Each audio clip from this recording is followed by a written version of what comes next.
Momento de abrir nuestro espacio Hablemos Clara y hoy en Buen Día recibimos a Andrés López Reilly. Es periodista y escritor. Es el autor de varias publicaciones sobre barcos y naufragios y además es músico amateur.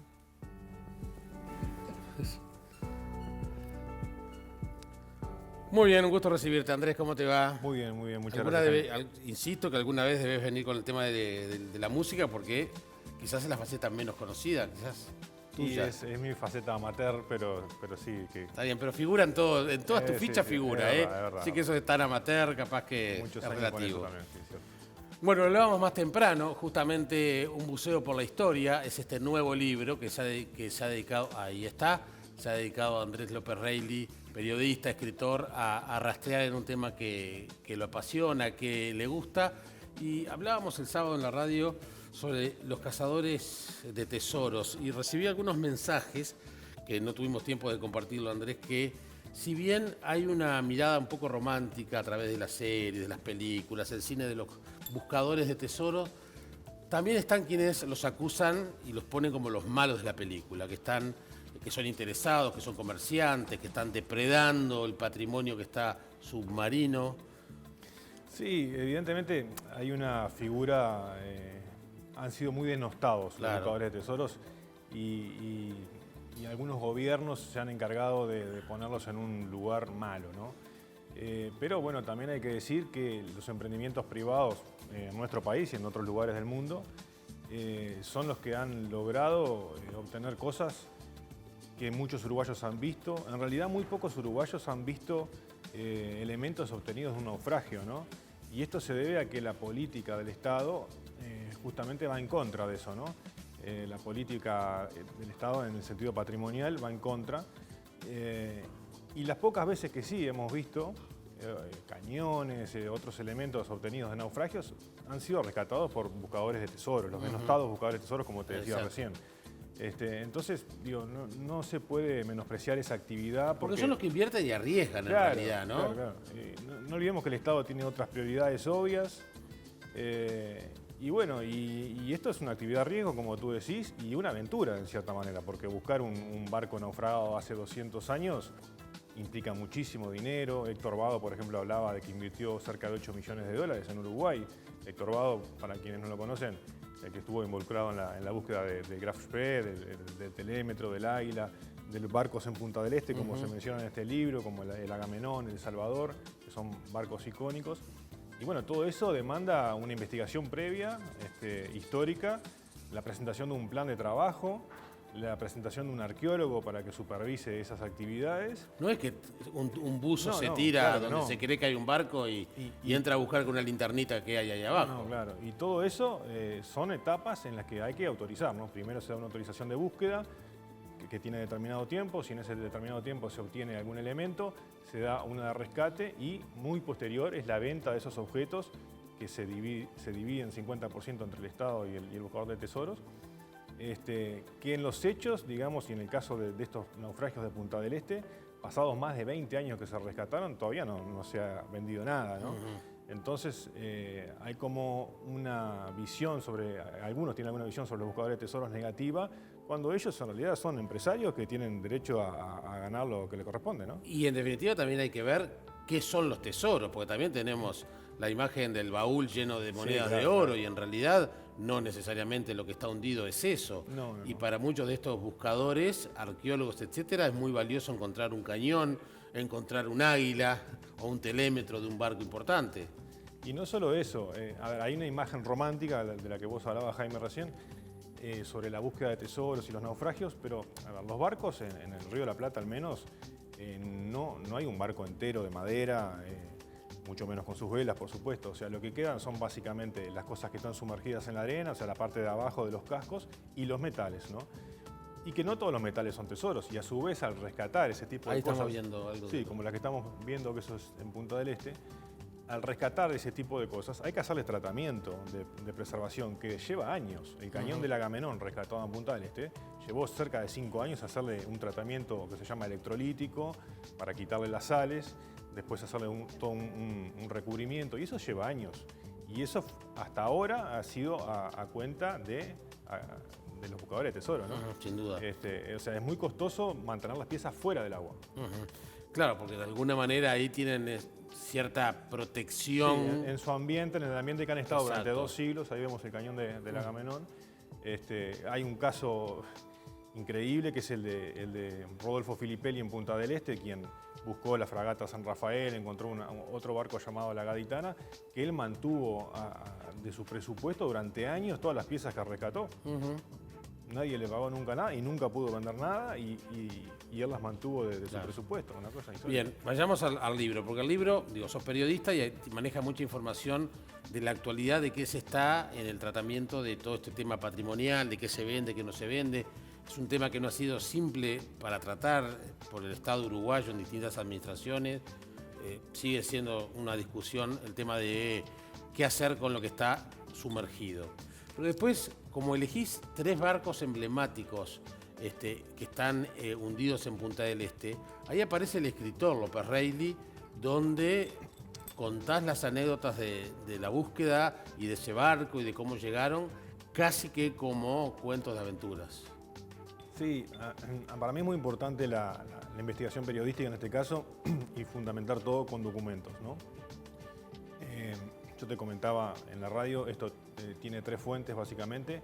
La primera, que es la que le da el diferencial, el plus a la historia, que es la de los buscadores de tesoros, que cuentan la historia y muestran las cosas que han rescatado. Hay fotografías o imágenes como esas que están viendo que no han sido vistos nunca, ¿no? Entonces, la primera que le da el diferencial al libro es la de los buscadores de tesoros, qué se ha rescatado, qué es lo que queda abajo del agua.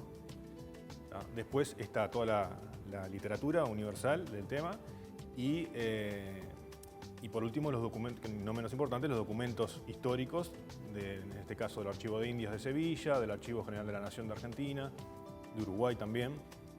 Y bueno, son los componentes que hacen algo que para mí es investigación periodística. Pero como tú decís, y no puedo sacar la pasión que tengo por este tema, me gusta contar cosas que a mí me fascinaron cuando descubrí o me metí en este tema, empecé a bucear en este tema, como por ejemplo la vida de los marinos a bordo, cómo eran las condiciones sanitarias, las condiciones de salud. No olvidemos que eran viajes que demoraban 2 o 3 meses, ¿no? No, del siglo XVIII. Claro, eran personas que no se bañaban nunca, que tenían 1 o 2 prendas de vestir, que dormían todos colgados, cientos de personas durmiendo colgadas en hamacas, en general con la ropa mojada, la única prenda mojada, con piojos, con dolores musculares, con roncando, no habían baños como nosotros conocemos, o sea, Bueno, o sea, no eran cruceros, claro, no venían en crucero. Exactamente, y las condiciones eran terribles en algunos casos, ¿no? Entonces, yo cuento de alguna manera también todo eso, porque me parece que también el libro tiene que ser ameno para todo el mundo, ¿no? No, pero además eso, ¿no?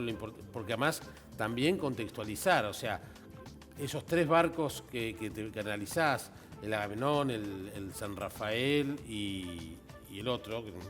Y el Salvador. El Salvador, digamos, también cumplían una misión en el marco de una política, ¿no? Expansiva, sí, sí, que venía de Europa. Exactamente. A ver, primero, otra vez volvemos a lo del halo romántico, ¿no? En su momento fueron grandes tragedias, ¿no? Sí, obvio. Sobre todo la de Salvador. La de Salvador fue una tragedia tremenda, fue nunca murió tanta gente en un naufragio en el Río de la Plata. Murieron 500 personas en un barco que venían 600 y pico de personas. A 350 metros de la playa mansa de Punta del Este mueren 500 personas, ¿no? O sea, ahí fue literalmente casi que morir en la orilla para un barco de este tipo, era eso. Sí, sí, eran barcos que, bueno, fue en una gran tormenta, que chocaban contra las rocas, se iban desarmando, y en este caso la mayoría eran soldados que venían a fortalecer la guarnición de Montevideo, que eran de Extremadura, españoles, y la mayoría de las personas que no sabían nadar, y ese es el motivo real por el cual no mueren, porque en esa época, hace 200 años en España, si vos no vivías cerca de la costa, no sabías nadar. Tu vínculo, claro, con el mar era nulo. Era nulo y no sabías nadar. Después tenemos el San Rafael, en ese barco murieron 1 o 2 personas, algunas versiones dicen 2, otras dicen 1, porque fue bastante cerca de la costa, pero fue un naufragio emblemático para Punta del Este porque le dio el nombre a la playa San Rafael, al Hotel San Rafael, al barrio San Rafael. Y bueno, y el Agamenón de Horacio Nelson, que es un barco icónico que participó en la batalla de Trafalgar de 1805, la última gran batalla de barcos de madera que impide o frena los intentos de Napoleón de invadir Inglaterra. Estamos hablando del almirante Nelson, que es uno de los próceres ingleses, que ha sido objeto de películas, libros. El máximo héroe naval de Inglaterra, el almirante Horacio Nelson, que capitaneó ese barco, no en la batalla de Trafalgar, pero sí antes, y algunos dicen que era su preferido. Y bueno, y ese es un barco que ahí no murió nadie en este caso. Era un barco que venía muy castigado después de muchas guerras, de muchas reconstrucciones, y que termina hundiéndose por chocar contra el fondo, y aparentemente se desfondó. Ya venía con el casco atado, venía de Brasil en este caso, y se desfondó y empezó a hacer agua, y bueno, ahí sacaron mucha cosa porque demoró en hundirse, así como obviamente la tripulación. Pero bueno, es un barco muy emblemático, ¿no? Un barco que participó en la batalla de Trafalgar y a su vez que fue capitaneado por Horatio Nelson, que de hecho además encontraron en ese barco, que fue como encontrar una aguja en un pajar, un sello de lacre con el que Nelson lacraba sus cartas personales. El sello creo que apareció ahí por las imágenes. Ese sello realmente fue encontrar una aguja en un pajar porque Nelson había muerto hacía 5 años cuando el barco se hundió. Entonces no tendría por qué estar ahí. Y además es una cosa minúscula, ¿no? Sí, claro. Imagínate el valor que tiene eso para Inglaterra. Para Inglaterra, exactamente. ¿No? Bueno, la historia de estos 3 barcos y de lo que se encontró, lo que se buscó, todo eso, está en este libro. Pero yendo un poco más a la generalidad, Andrés, no tenemos certeza de cuánto hay hundido en las costas uruguayas, ¿no? Bueno, más o menos se hay sabe. un cálculo estimado de unos 1.200 naufragios. Eso es mucho, poco. Y es mucho, sí. De hecho, que es el nombre de otro libro mío anterior, de hace algunos años, al Río de la Plata se le decía el infierno de los navegantes. Justamente por lo accidentada que eran las costas, las cartas marítimas eran malas o escasas. Y bueno, y el primer naufragio ocurre en la expedición descubridora de Juan Díaz de Solís en 1516. De ahí para acá han pasado un montón. Imagínate, como te digo, estos barcos de madera que además eran barcos que navegaban muy apretados porque tenían un calado, o sea, la parte sumergida del casco en el agua de unos 6 metros o más, tal vez 6 metros y medio, y de repente navegaban con una profundidad de 7 metros. Claro. ¿No? 8 Además metros. eran de madera. Eran de madera, entonces chocaban contra las rocas, contra las restingas, en una tormenta, y claro, pasaba lo que terminaba pasando, Claro. que era una tragedia, ¿no? Claro. Y bueno, y en la medida en que no se sabe, por eso es importante también tener claras las reglamentaciones para poder buscar, no te digo para sacar, pero también por un tema informativo. Bueno, de esos 1.200 naufragios, ¿qué hay? ¿Qué queda? Saber, ¿no? Porque también hay, ¿cuántas veces se nos dijo, en tal lugar está tal embarcación y después no estaba? Y la tecnología ha ido ayudando. Hoy podemos tener elementos tecnológicos que nos permiten desde afuera saber qué hay o qué no hay. Sí, bueno, la tecnología obviamente es la llave que abre la puerta de estos naufragios, ¿no? Y bueno, y en eso han tenido mucho que ver justamente los buscadores de tesoros.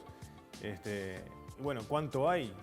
Como te digo, los barcos de madera en general no están, quedan algunos restos, quedan los metales, los barcos de metal, de casco de metal sí están. Y bueno, y es una gran oportunidad para investigar, para explorar. Y como cuando vos decías, a veces se dice que estaba y que no estaba. Bueno, eso es porque no olvidemos que hay registros que tienen 200 años, claro, y que los tipos ponían más o menos la ubicación en la que creían que estaban o no. Y bueno, después los barcos se corrían con las corrientes. Sí, claro, están ahí abajo. Pedazos, sí, claro. Entonces, bueno, hay que buscarlo. Entonces, cuando se pide o se pedía, porque actualmente no hay ninguna expedición autorizada privada para actuar en Uruguay por un decreto del año 2006, cuando se pedía una autorización para buscar, se pedían varios metros, por ejemplo, 2.000 metros hacia acá y 2.000 metros hacia allá, ¿no? No es voy a tal lado, ¿no? Está bien. Un buceo por la historia, se los recomiendo, y también les recomiendo especialmente un libro que va a terminar siendo serie de televisión. Tiene que serlo porque es apasionante la historia, un hecho real, del cual lo tuvo a él como intermediario, que es El ladrón de mapas, que es un libro anterior a este, pero también es tan apasionante como el anterior, de Andrés López Reilly. Gracias por acompañarnos. Gracias, Gustazo, Jaime. Igualmente. Que pase bien.